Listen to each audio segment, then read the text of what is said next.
me, just like the dear Reverend Dr. Ben Kwasi said, we are all old, but when I'm asked to speak about Gowon, it is something that, like carrying a load too heavy for you. When Gowon became head of state during the January 1996 coup, I was in primary 4 in St. Michael's School, Primary School, Oloibri. So what will I know about such a person? There was no social media at that time. In the rural areas, there are no televisions. Even in the village, you may not have more than 2 radios. But the clergy did wonderfully well, and the former vice president too have done very well. So my duty is only to concur. General Yakubu Gowon is a wonderful man.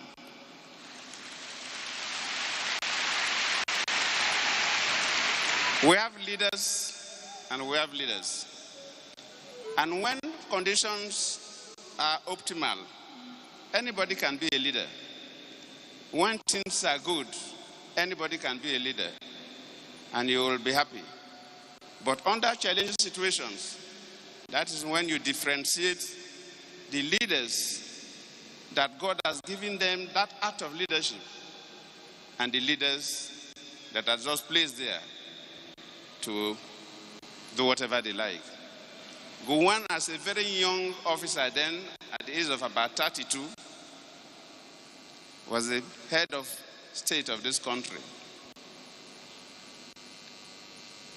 Took over after a coup.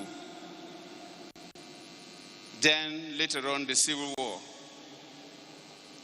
And under that kind of situation, in a complex country like Nigeria, in terms of tongue and religion, and a very young person, today we talked about not too young to run.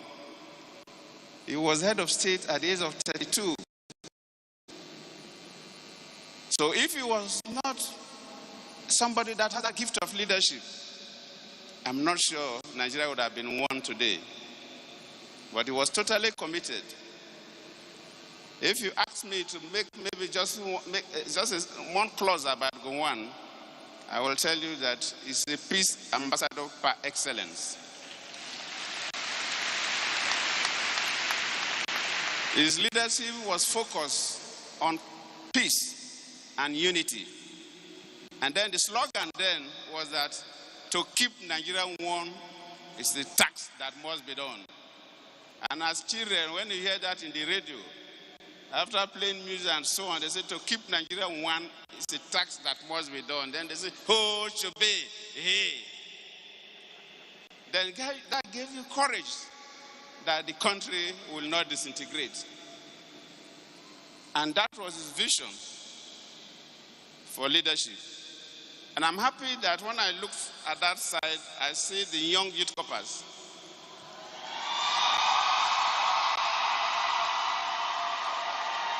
Because Gowon believes that we must integrate the young people in Nigeria.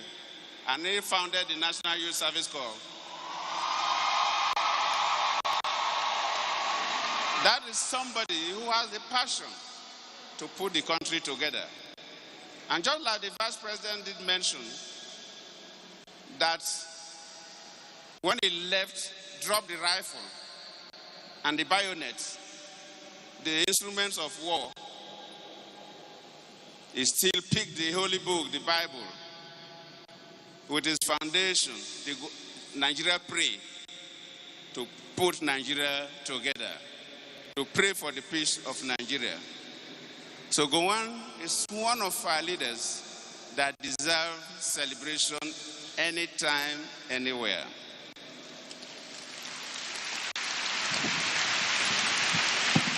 All we can do today is to thank God for bringing such a person at that time.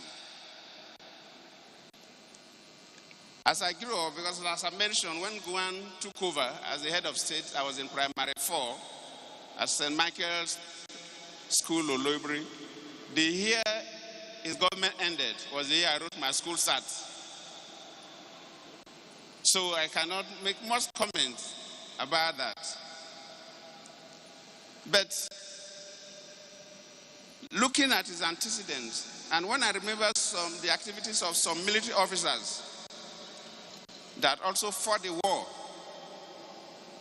I thank God, because if some of them were to be the head of state of Nigeria, I think half of this country would have been burnt down. So in such occasion that we are before our Almighty Father, I have to join all of you, the priest, to thank God for bringing Gowon to lead us at that time. And we thank God for giving him long life, and we'll celebrate you more. Happy birthday, General Yakubu Gowon. Thank you all. Thank you, Your Excellency.